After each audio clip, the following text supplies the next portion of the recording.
What if I told you that the most prolific female serial killer in recorded history was not some shadowy figure from a modern nightmare, but a woman of immense power, wealth, and education? Imagine, for a moment, that you are a young peasant girl in late 16th century Hungary. Your family is poor, and the world is a brutal place, but you are offered a position that sounds like a dream.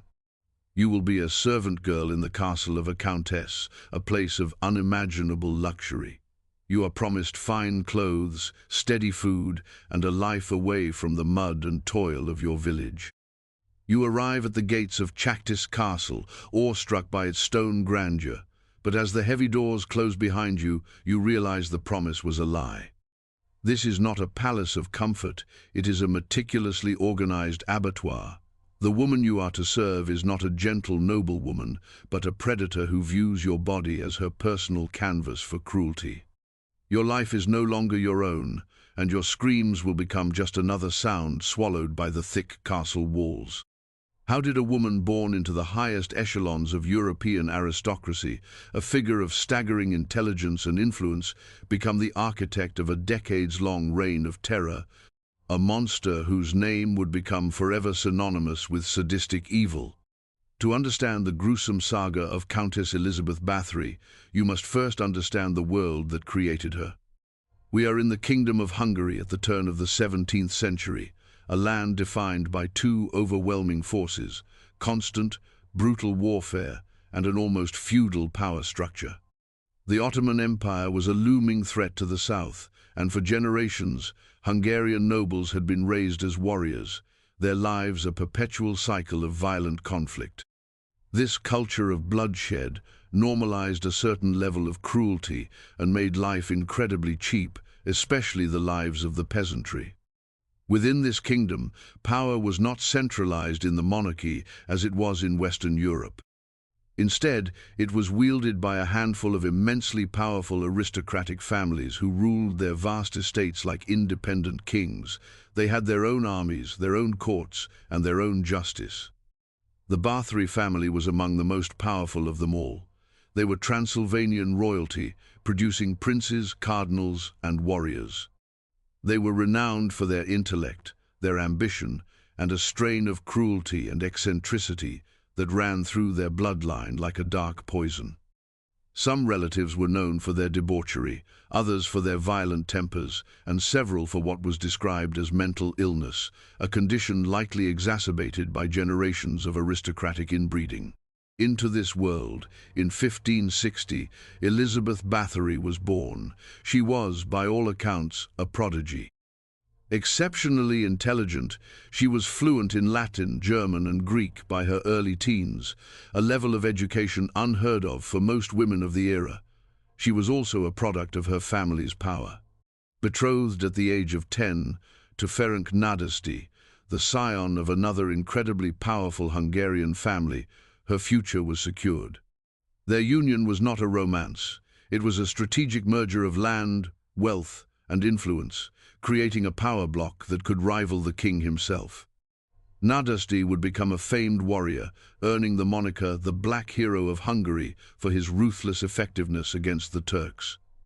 While he was away on campaign, which was most of the time, the management of their many estates, including the forbidding Čachtice Castle, fell entirely to Elizabeth. She was not just a wife, she was a regent, a businesswoman, and the absolute ruler of thousands of subjects. In this isolation, with near limitless authority and an absent husband, the darkness that had perhaps always lurked within her began to find its expression. The stories did not begin all at once. They started as whispers, as rumors in the villages surrounding her castles. At first, they were easy to dismiss. A servant girl had been beaten too harshly. Another had run away. A third had died of a sudden, mysterious illness. In an age of plagues, high mortality rates, and the accepted physical discipline of servants, such events were tragic, but not necessarily suspicious. The Countess was known to have a fierce temper, a trait she shared with her warrior husband, but slowly the pattern began to shift. The punishments became more frequent, more inventive, and undeniably more sadistic. It was a methodical escalation, a predator testing the boundaries of her power. The first victims were always the most vulnerable. Young peasant girls, often orphans, lured to the castle with the promise of work. They were isolated, illiterate, and had no one to plead their case. They were ghosts, even before they died, their disappearances barely registering in a world that considered them expendable. Her laboratory of pain was the castle itself. Within its walls, Elizabeth, aided by a small coterie of loyal servants, orchestrated a theatre of cruelty. These accomplices her old nurse Ilona Jo, the manservant János Ujvari, known as Fico, and the laundresses Dorothea Sentes and Katalin Benikava, both perpetrators and victims themselves, trapped by the Countess's powerful will and terrified of becoming the next object of her rage. Their later testimonies would paint a chilling, almost clinical picture of the horrors they helped commit. A girl who was clumsy might be beaten with a heavy club or a leather whip for hours. A girl accused of stealing a piece of fruit might have her fingers snapped one by one, or have hot irons pressed against the palms of her hands until the flesh sizzled and blackened. Needles became a favored tool. Witnesses described how the Countess would spend hours methodically pushing long pins under the fingernails of a screaming girl, or stitching her lips together as punishment for a perceived insult. The cruelty seemed to possess a dreadful, almost scientific curiosity. Elizabeth was said to have taken meticulous notes on her tortures, a grotesque parody of scholarly research. The cold of the Hungarian winter became another weapon in her arsenal.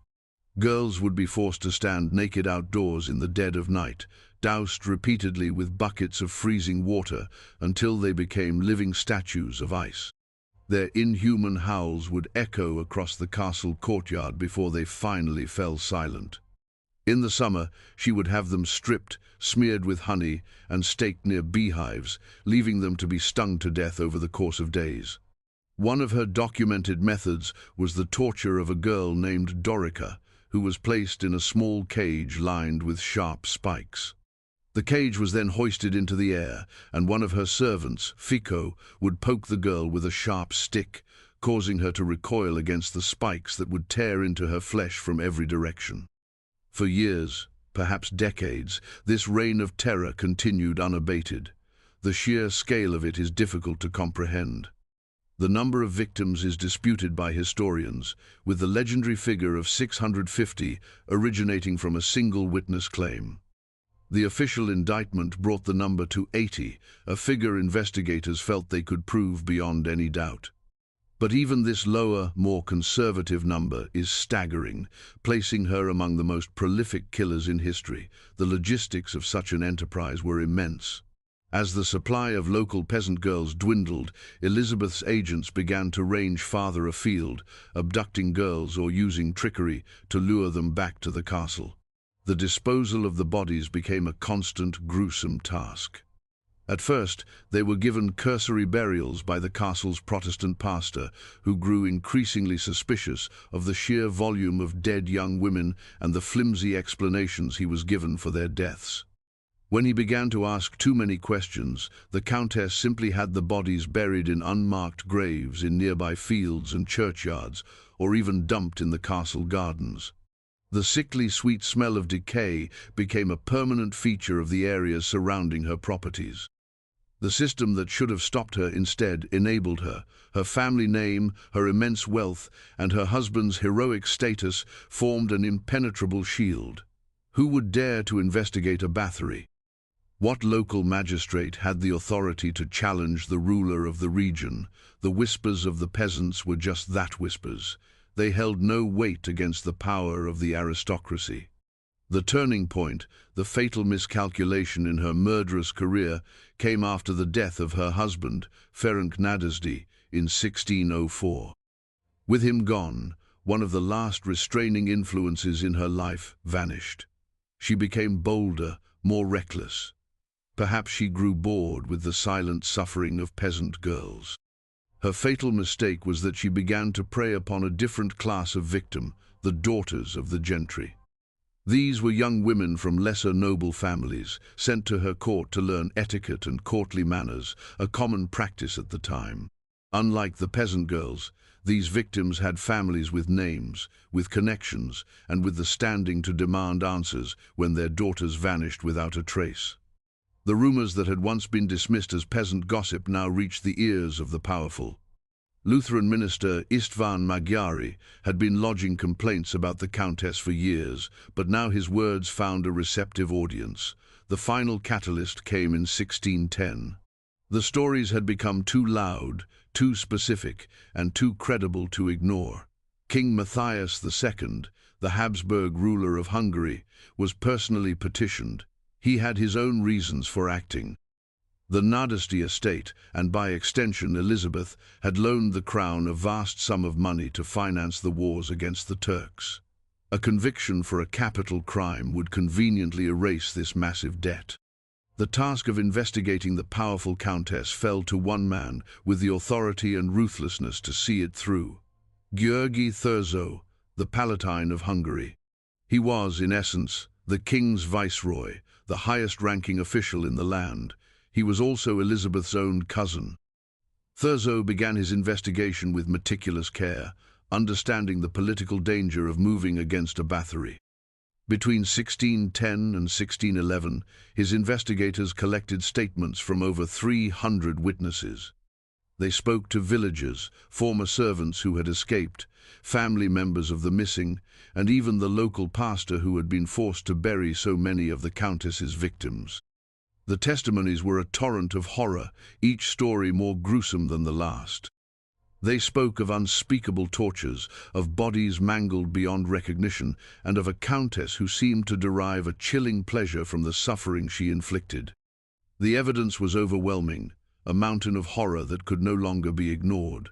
Armed with this damning dossier, Thurzó decided to act, not through a formal summons, but through a direct raid. He would catch the she-devil in her lair. The climax of the story of Elizabeth Báthory did not unfold in a courtroom or on an executioner's scaffold. It occurred on a bitterly cold night, on the 30th of December, 1610. György Thurzó, accompanied by a small contingent of armed men and 2 notaries to document everything they saw, arrived unannounced at Čachtice Castle. He had timed his arrival perfectly, expecting to catch the Countess in the act. He was not disappointed. What he and his men walked into was a scene from a charnel house, a vision of hell brought to life. In the main hall, they found the body of one girl, freshly dead, her skin pale and drained of blood. Another girl lay nearby, still alive, but horribly tortured, her body a canvas of wounds, twitching in the final agonies of death. A third girl was discovered, also alive, but bound and bearing the marks of recent, brutal torment. The very air was thick with the metallic tang of blood and the stench of infection. As Thurzó's men secured the castle, the full grotesque reality became apparent. This was not just a scene of a recent crime, it was the center of a long-running industrial operation of murder. Servants, terrified but finally able to speak, led the investigators to the dungeons. There, they found other prisoners, some locked in cells, gaunt and hollow-eyed, awaiting their turn at the hands of the Countess. The psychological torment was as evident as the physical. These were human beings reduced to the state of terrified animals, their spirits systematically broken. The search of the castle grounds commenced the following day, revealing the true scale of the massacre. The investigators began to unearth bodies, and more bodies, and more. They were found in makeshift graves in the gardens, beneath the castle windows, in nearby grain pits, and in the local cemetery. The Countess had run out of discreet places to hide her victims. The final tally of bodies exhumed on site was over 50. Throughout this entire ordeal, as her horrific world was dismantled around her, Elizabeth Báthory remained defiant. She was a Báthory. She was above the laws that governed lesser mortals. She protested, she raged, she demanded to know by what right Thurzó, her own cousin, dared to violate the sanctity of her home. There was no remorse, no flicker of guilt, only the incandescent fury of an aristocrat whose absolute power had been challenged. She seemed incapable of comprehending that her status would not protect her from the consequences of what the investigators were uncovering with every shovelful of frozen earth. Her cold, unyielding arrogance in the face of such damning evidence was perhaps the most chilling detail of all. It was the arrogance of a predator who had hunted with impunity for so long that she could not imagine a world in which she was the one being caged. The immediate aftermath of the raid was swift and brutal, but only for some. While Elizabeth was placed under house arrest within her own castle, her principal accomplices were taken to Bicza, Thurzo's seat of power, for interrogation and trial. Under torture, they confessed everything, corroborating the witness testimonies and adding even more gruesome details to the narrative of horror. They described the Countess's methods, her moods, and the chillingly systematic nature of her cruelty. Their trial, held in January of 1611, was a public spectacle. The verdict was a foregone conclusion. Dorothea Sentes and Ilona Jo, the two primary female accomplices, were condemned to a particularly horrific fate. The executioner was instructed to first tear off all the fingers from their hands with red-hot pincers, a punishment designed to mirror the pain they had inflicted on their victims. After this excruciating torture, they were burned alive at the stake. János Ujvari, or Fico, deemed less culpable, was beheaded before his body was thrown onto the same pyre.